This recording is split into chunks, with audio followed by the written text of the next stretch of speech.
The modern Ismaili imamate operates as a highly centralized, incredibly wealthy quasi-state. While it projects an image of ancient divine authority, its modern power was forged by the legal and political machinery of the British Empire. In the 1830s, a Persian king granted the nobleman Hassan Ali Shah the honorific Aga Khan, meaning Great Lord. It was a secular title, a mark of royal favor rather than a religious office. After leading a failed political rebellion in Persia, Hassan Ali Shah fled his homeland. He arrived in Afghanistan and eventually India as a refugee, where he offered his services as a mercenary cavalryman to the British Raj.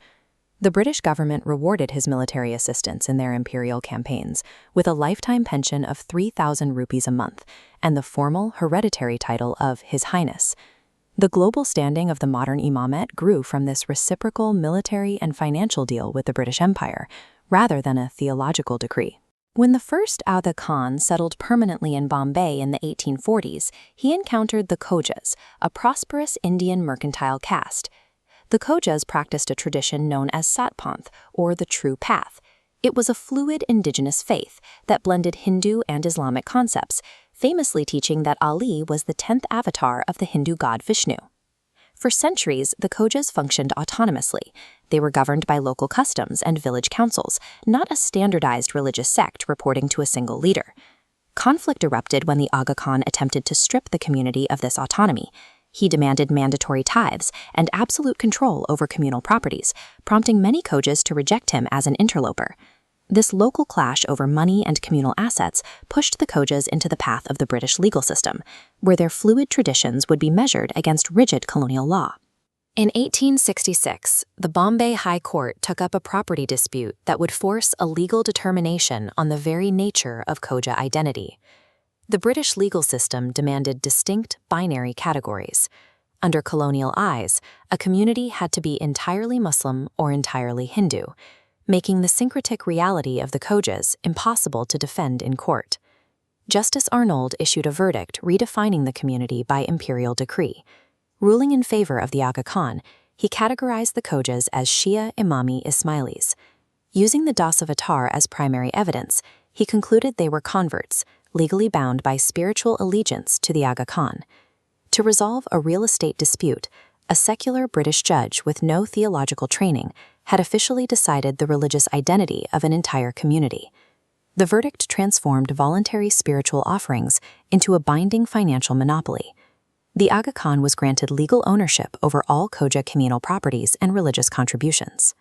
This ruling bypassed traditional caste hierarchies, replacing decentralized village nodes with a strict top-down bureaucracy controlled by the imam. The Aga Khan's new authority was state-backed. Any challenge to his leadership challenged the High Court, enforceable by the police and military of the British Raj. The 1866 decision converted a fluid social group into a modern, centralized religious sect defined by its loyalty to a pro-Push leader. In 1885, Sultan Muhammad Shah, Aga Khan III, inherited this legally solidified power. He recognized that the imamate had to reorganize into a modern institution to maintain its status on the global stage. He initiated a program of identity engineering to make his followers more acceptable to both Western powers and Orthodox Muslims. In East Africa, he issued the Burn the Boards directive, ordering followers to break linguistic and cultural ties with India to assimilate into the British colonial environment.